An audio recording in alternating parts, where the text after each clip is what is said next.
I think the most exciting thing that I've done in my procurement career is helped people realize that we are really the cool kids, that what we do in sourcing can really impact not only top line, but it can help companies avoid massive amounts of risk. And so my whole passion has been elevating the profession.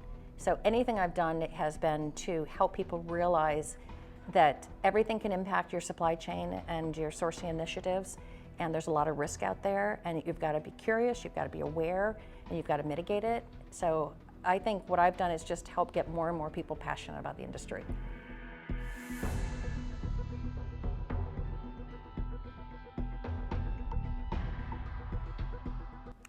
So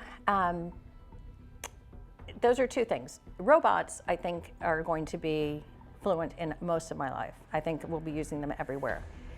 An AI robot, I think, most likely will probably become our FAQ. That's the one thing that we're looking at, is we need a smart robot so that it can grow and grow and grow for FAQ. But bots, I'm hoping that we have bots. I mean, we've been doing so much automation already that I hope it's everywhere.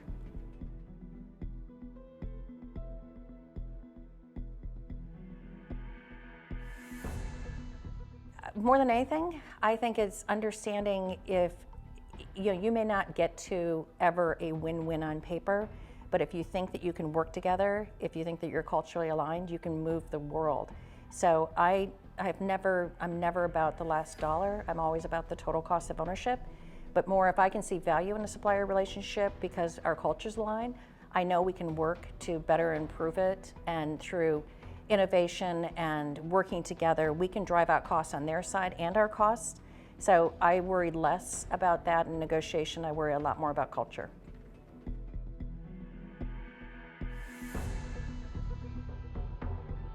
Well, we were just talking about it in my earlier session, and that is AQ. So we talk about EQ and IQ, your emotional and intelligence quotient.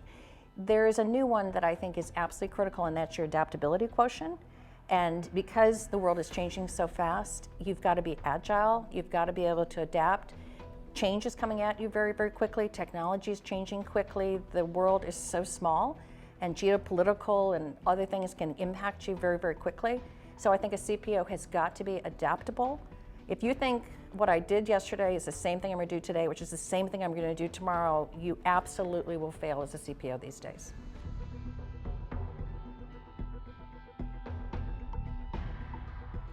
Well, within SIG, what we're trying to do is constantly find the next curve that's coming toward our CPOs. So I feel it's our responsibility to make our CPOs slightly uncomfortable. So we were talking about AI, I don't know, maybe 7-8 years ago. We did our first robotic process automation live at a summit 5 years ago.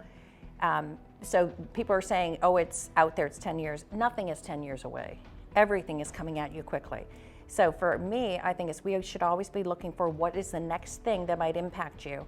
How do we get you aware of it? And how do we help you start integrating it into your business processes?